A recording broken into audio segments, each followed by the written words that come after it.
चलो क्वेश्चन को ध्यान से सेट करते हैं। एक एथलीट सर्कुलर ट्रैक का एक राउंड कंप्लीट करता है और हमें गिवन टाइम के बाद टोटल डिस्टेंस और डिस्प्लेसमेंट दोनों निकालने हैं। डिस्टेंस मतलब कितना पाथ ट्रैवल हुआ और डिस्प्लेसमेंट मतलब स्टार्ट से एंड तक का सीधा shortest shift. Let's use a simple diagram to make the relationship easier to see. सबसे पहले टोटल टाइम को सेकंड्स में ले आते हैं क्योंकि एक राउंड का टाइम सेकंड्स में दिया है। यूनिट सेम होंगी तो राउंड्स काउंट करना इजी हो जाता है। अब हमारे पास टोटल टाइम सेकंड्स में रेडी है।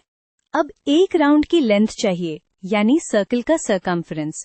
डायमीटर दिया है तो सरकमफ्रेंस पाई टाइम्स डायमीटर होता है।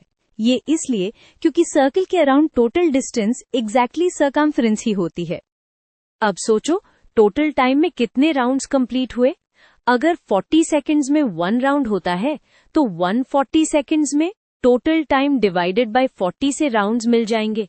ये प्रोपोर्शनल रीजनिंग है, स्पीड कांस्टेंट मान रहे हैं। 3 और आधा राउंड का मतलब एंड पॉइंट स्टार्ट से ऑपोजिट साइड पर होगा। डिस्टेंस कवर्ड का आइडिया सिंपल है, जितने राउंड्स उतनी बार सर्कमफ्रेंस।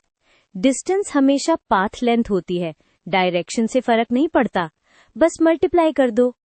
अब डिस्प्लेसमेंट पे आते हैं। 3 फुल राउंड्स के बाद एथलीट वापस स्टार्ट पॉइंट पर ही आ जाता है।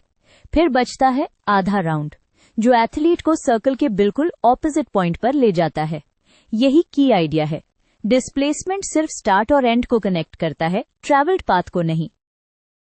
स्टार्ट से ऑपोजिट पॉइंट तक का स्ट्रेट लाइन डिस्टेंस डायामीटर के बराबर होता है, इसीलिए डिस्प्लेसमेंट का मैग्नीट्यूड सिंपली डायामीटर ही बनेगा।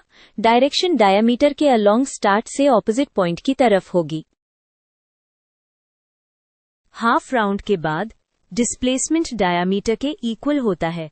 डिस्टेंस में पूरा ट्रैवल काउंट होता है और डिस्प्लेसमेंट में सिर्फ स्टार्ट टू एंड का डायरेक्ट सेपरेशन।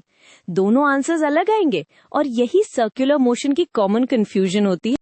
ये टोटल पाथ लेंथ है, राउंड्स टाइम्स सरकमफ्रेंस।